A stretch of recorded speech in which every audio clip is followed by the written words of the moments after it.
Hello, everyone. I am Pastor Quay, and I am here with another PCOS video. Now, I just started sharing my journey last week, so if you missed that video, you can go ahead and check out the PCOS, Conquering PCOS playlist. Today, I wanted to get into more about how I conceived I want to say 4 times by following instructions that God has given me. And since I mentioned that in that video, I wanted to share it with you all my journey of conceiving, of how my faith in God and me being obedient to God got me to the point. I'm going to share in detail my story. So I'm going to talk about the ups and I'm going to talk about the downs. So there are going to be different parts that you all can watch so you can get to know me, get to see why I think or why I move the way that I do as you join my community. So if you don't know, you can also check out encouraging videos. If you want to hear a word from God, if you want to talk up, see about my PCOS journey and different things like that, go ahead, like and subscribe to my channel so you don't miss a beat. Now we're going to jump in. And the topic of this video is PCOS, faith, and a miracle, and how God restored my marriage and blessed us with our first child. So this is dealing with the struggles that me and my husband went through and the instructions that we had to follow in order to get to that first child. Now, I wanted to do these videos because I hear and see a lot of women who struggle with PCOS and infertility that wants to have children and don't know how to get there and don't know what steps they're missing and stressing about the moves and stuff like that. And I know it. I know that journey because I've been there.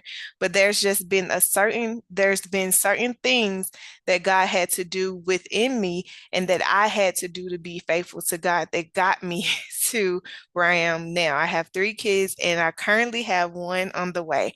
So anyway, let's get right into it. So to begin with, our part 1 of our series of how I followed God's instructions of having a baby. And this one is PCOS, faith, and a miracle. Okay, so since we're talking about how God restored my marriage, I want to talk to you about how my marriage was in trouble, what was going on around that time. To begin with, me and my husband, we got married just like any young couple or any couple who have the joy of a beautiful marriage and wanting to have children and all of those good things. That was our go. We wanted to get married, live our lives out for God. We didn't know how that would look, but we wanted to live our lives out. We know we both love God, although we serve God differently. Um, we love God and we want to get married and love on each other and have a family. The thing that was in the back of my mind and his is that as a young girl, I was told that it would be hard for me to have children. I didn't know anything about PCOS at this moment. I didn't know even that with PCOS, there's a lot of your pregnancy is high risk, that there's a lot of issues that can happen and cause you to lose the baby. So we didn't know these things and we didn't know how we are going to have our first child or how we're going to grow this family. All we knew is that every day we try to work, try to love on each other, try to do the best we can, go to church when we can, just to build this marriage that we have, dating, all this good stuff. Where our first year, how about we ended up having what I call my miracle child? This time, what was going on this time is I was on birth control and I'm only just trying to regulate everything. And people may not see this as a miracle because I was on birth control that helped. But either way, this is what we call, well, our first baby. Okay. So our first pregnancy, we conceive after being on birth control for about 3 months. And we were so excited, so stoked, so emotional, and going through this process, and still loving on God, thanking God for going through because being able to be pregnant in this moment, our first year, things are moving, things are happening, things are falling into place. So we were so excited, so stoked. But as the pregnancy progressed, I started to notice that I was in a lot of pain. I would go to the doctor's office on the regular every week. I was keeping a log. I was going every week because of some pain. At the time, the doctor never did an ultrasound, and we ended up, and when we get to our 20 weeks, so at this point on 5 months, when we get to the 20-week appointment, we were going to see the sex of the baby. We're all excited about this appointment. We get there, and when they do the ultrasound, we next thing we know, they call in the doctor. Serious faces, nobody's saying anything. We're nervous, like, what is going on? In that appointment, we found out that there was fluid in the baby heart, the baby lungs, the brain, everywhere you can think of, the baby had fluid. And we also found out that my life was in danger because the fluid that was supposed to protect the baby is now inside the baby, and there's little fluid on the outside. Okay. So now they're telling me that my life is in danger and I have to terminate this pregnancy.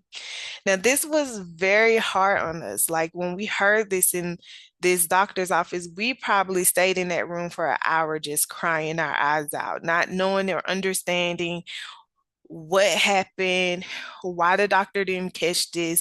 We complained many a times about pain, me feeling uncomfortable, all of those good things, and nobody caught it. What's made it suck even worse is that if the doctor would have did an early ultrasound, they would have caught the issue and could have saved the baby. The issue that I had was high drops. Not only that, I didn't know I had PCOS. So there were certain things that made me a high risk patient anyway. And I wasn't high risk. They was treating me like a normal patient. Okay. So we lost our baby. And little to say, this put a lot of strain because we didn't just go through an abortion process or miscarry. We had to terminate and I had to go through labor. And it was just a very traumatic thing. They had to put the salt in the baby's heart. They counted down because the doctors thought I was purposely trying to abort my baby. So they were very cruel and mean at the time. And so things where they could have helped, they were just being mean. And I just can't even explain the process. So they thought that we were because okay. So they thought that we wanted to abort the baby because my doctor wasn't forthcoming with the hospital. They didn't tell them that I had to terminate. They just said she's going into labor. So they thinking I'm just doing this on my own accord. They didn't say what the issue was or anything. So they were treating us really nasty. So going through all of this and having to go through labor, this is something I had to do. My mom and my grandmother's there because my husband didn't want to see the baby. I didn't want to see the baby. So he sat in the car. I'm in the room with my mom and grandmother at this time, trying to be strong for them. Um, and we go through the process. Okay. The doctors who delivered the baby didn't even know that the baby would be stillborn because I had just had to have salt put in the baby heart. So, y'all, it was a mess. It was a total mess. I wasn't protected by the hospital. I mean, yeah, the hospitals, the doctor wasn't forthcoming, and we felt that the doctors was trying to protect themselves because there was an issue that was made in this moment. So we had to really go through this process alone. We really had to call and do research on what to do, how to do it, everything. It was devastating. In the midst of this, it caused a lot of strain on our marriage because this was our first year of marriage. Okay. This is when we went to celebrate our 1 year anniversary. I was pregnant, I remember, because I couldn't have wine. And 2 months, no, a month later, we had to My anniversary is July 28th. We found out August 22nd that we had to terminate. So a month after our first year, this is what we're dealing with. Okay.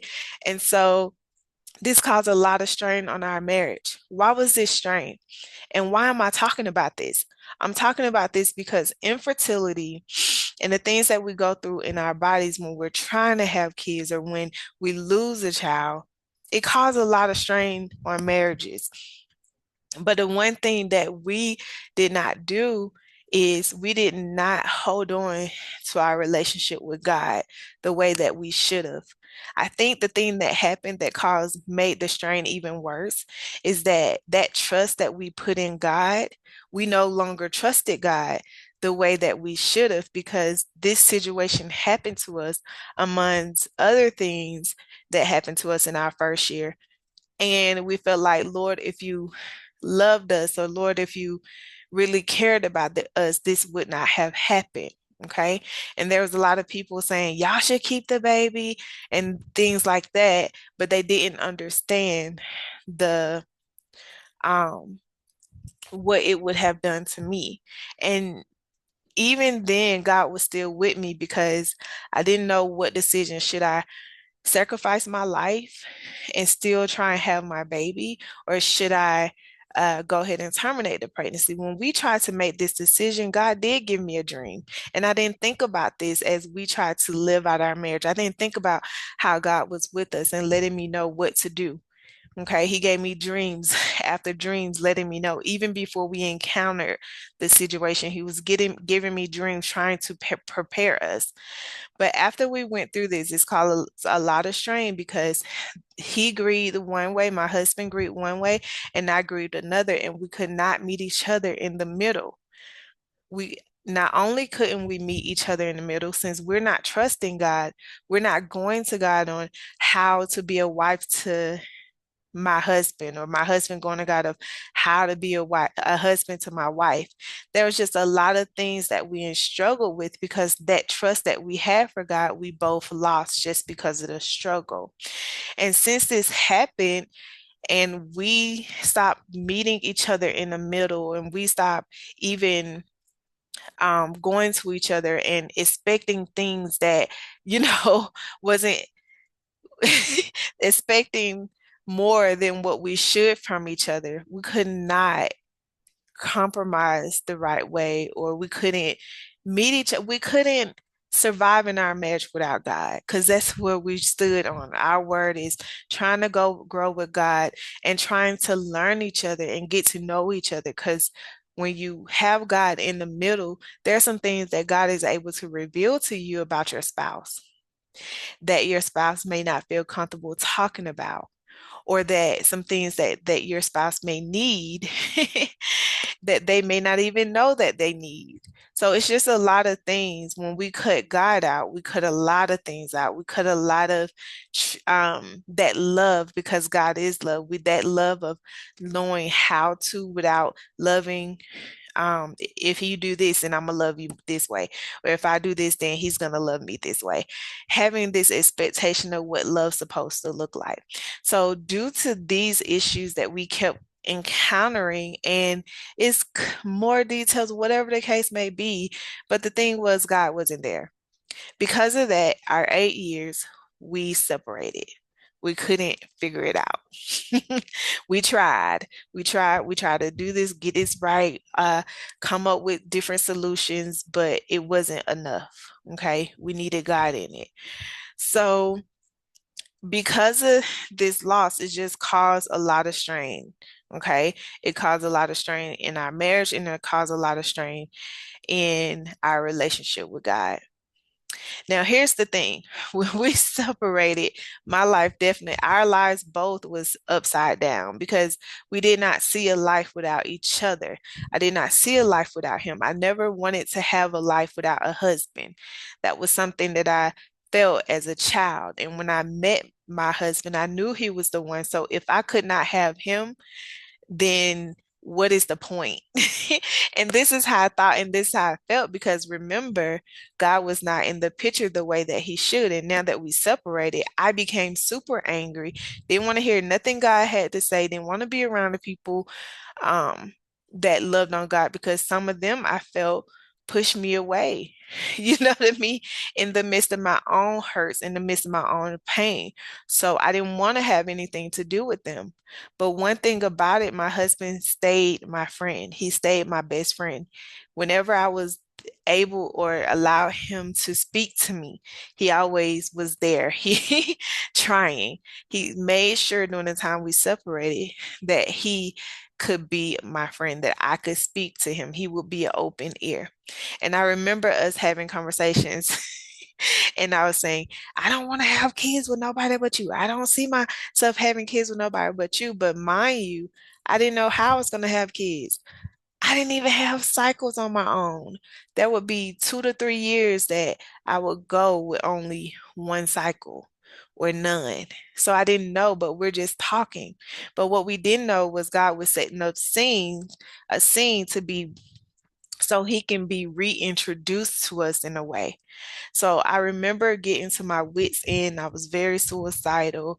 I didn't see the point of living.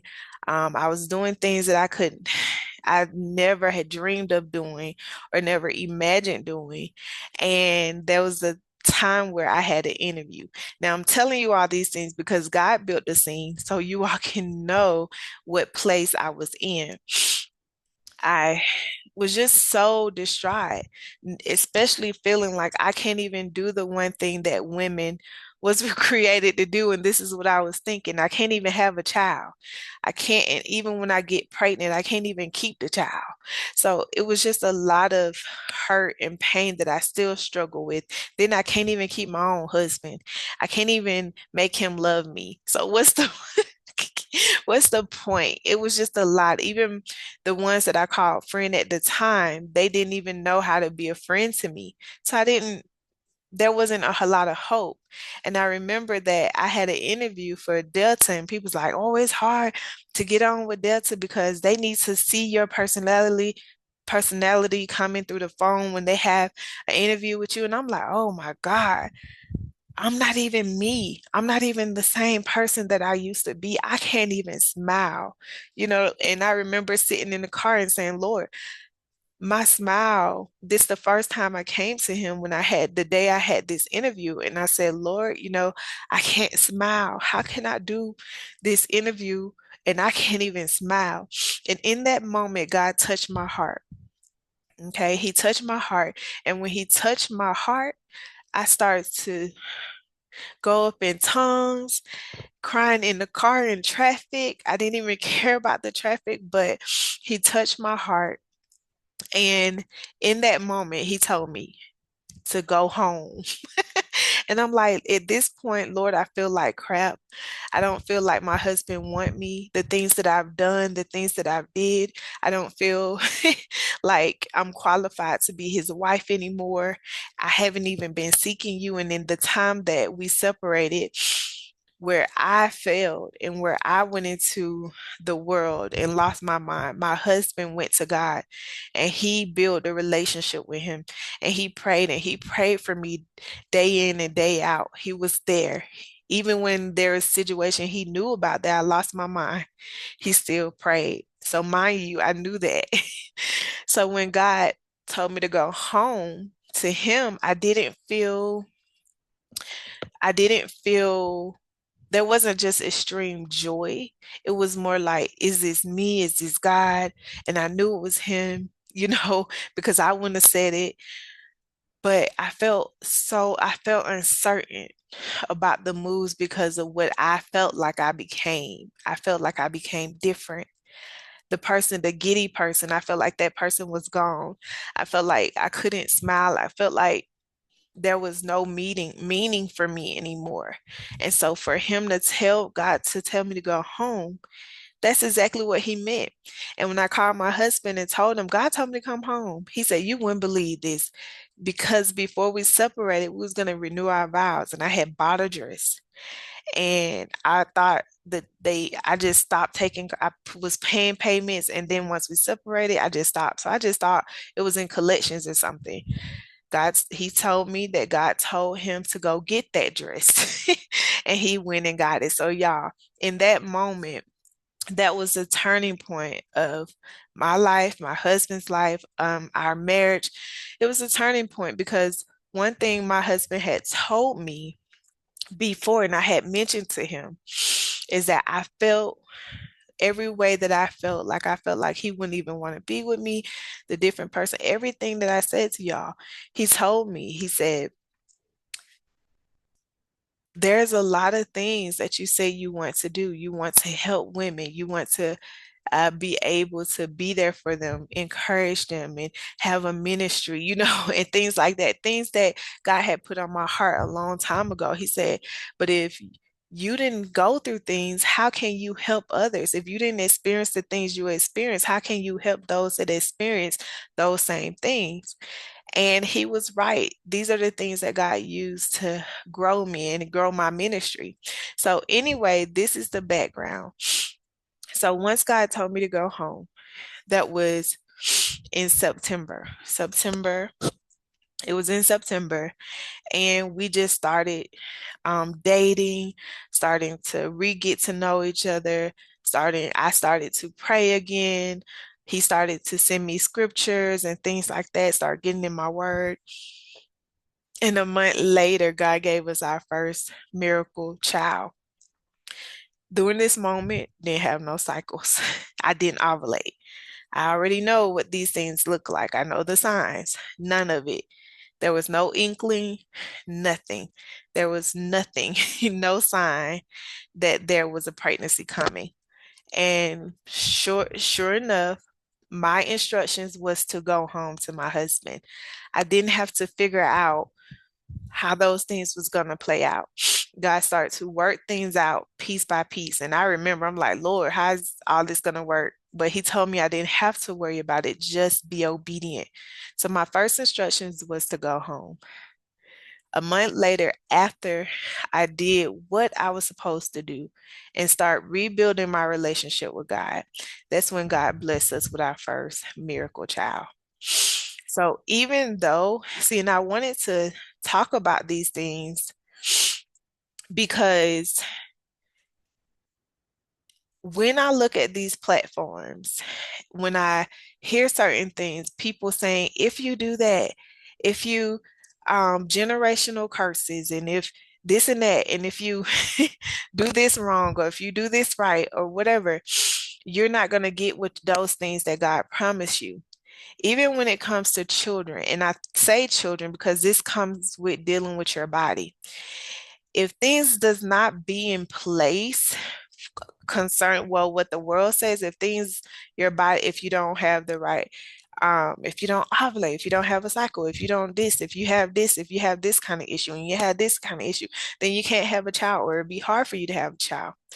What I want to say is the only thing that we have to worry about doing is being obedient to God. And I don't care what we're going through in our bodies, because even though I had to go through the struggle, even though we had to lose our child, even though we almost lost our marriage, when God speaks and you hear him speaking to you, obey him, obey his instructions, because you never know where those instructions are going to get you. You may not have to go through in vitro, because I thought I was going to have to go through in vitro. Guess what? I never had in vitro money. I never had the money to say, hey, let me go take these shots. I never had the money to just blow it off on in vitro. And what if it doesn't work? You may not have to go through some of these processes. The only thing that God calling us to do is be obedient to him, even when it comes to children, even when it came to Abraham and Sarah. It was an appointed time. that he had gave them to have a child. And even in the midst of Sarah's disbelief, her unbelief, God still did it because he said he was going to do it. It's a lot of us out there waiting for children. And not only are we waiting for children, we're waiting for finances or whatever. But the case is, even if God promised you a child, he will do it and he will stand on his word. How you get there is how you follow his instructions. He may tell you to go through certain processes, and we'll get down to that in my other messages. He may tell you to do certain things. As y'all see, this first instruction had nothing to do with the child, although I had to be with my husband. But it had nothing to do with, oh, God gave me this instruction. I know a child coming. I didn't know. Matter of fact, the instruction he gave me, I didn't want to do that in that moment because I didn't feel ready. I didn't feel qualified. I wasn't sure. It was a lot of uncertainties. It was just a lot of hurt there. And outside everything I was feeling, I wanted to be right with God. Take your mind off trying to have children and put your mind on God and where he's trying to take you. Because soon as you say, Lord, your will be done, God will, it makes a way for God's will to be done. So this is what I want to say, just encouraging your heart. And if you all want to know how that conception happened, I would just tell you. It happened the day he reproposed to me in Piedmont Park, and I'll put pictures in the video as well. But it was just as simple as that. Just following the instructions and building our relationship with God and building our relationship with each other because that was the instruction that God has given us. It seemed like it was easy, but in the moment it wasn't. Anytime God give you instructions, it's not going to always be easy, but you know that you have to be obedient. And anytime that you're obedient to God, he will bless you. This could be the one thing that you're waiting on for God to bless your womb, is to be obedient to him and do it in the way that he gives it to you. Continue to be obedient, to continue to follow his word. Okay. So don't be discouraged. Just want you all to be encouraged. Don't be discouraged if you're not seeing and you haven't had a child yet. I don't care how old you are. Around the time when I wanted to have my second child, I heard this lady 70 years old having a child, and I was like, oh my God, I know there's hope. Then I started hearing them 50. Don't think about your age. If God promised it to you, he will make it happen. So I'm just going to ask you all, please like and subscribe to my channel. Please share your stories with me. If you have any questions, if you have anything you want me to pray about, please put that in the comment. We will be praying for you. Me and my team will be praying for you and praying that God give you the instructions that he wants you to follow. Okay. So please let me know about your journey. Please let me know what you're feeling. Please let me know what you're thinking because I want to know. We don't want to go through this alone. I had to go through a lot of it alone, not having people who understood what it was like, not being able to just produce a child like that. I had to wait years and years to get there. And also, don't forget to go to the different playlists, find what you need to hear to encourage your heart. And once you like and subscribe, make sure you turn on those notifications so you can hear when we have more videos. Because guess what? There is a part two, so you all can hear about the second instruction that I had to follow. And you do not want to miss that one because this one is a little bit more detailed and it's a process that I had to go through. So if you want to hear that process, because I feel like this process, number two, may be a process that God wants you to do in order to get to the place to have a child. So stay tuned. I love you all, and you all have a wonderful day.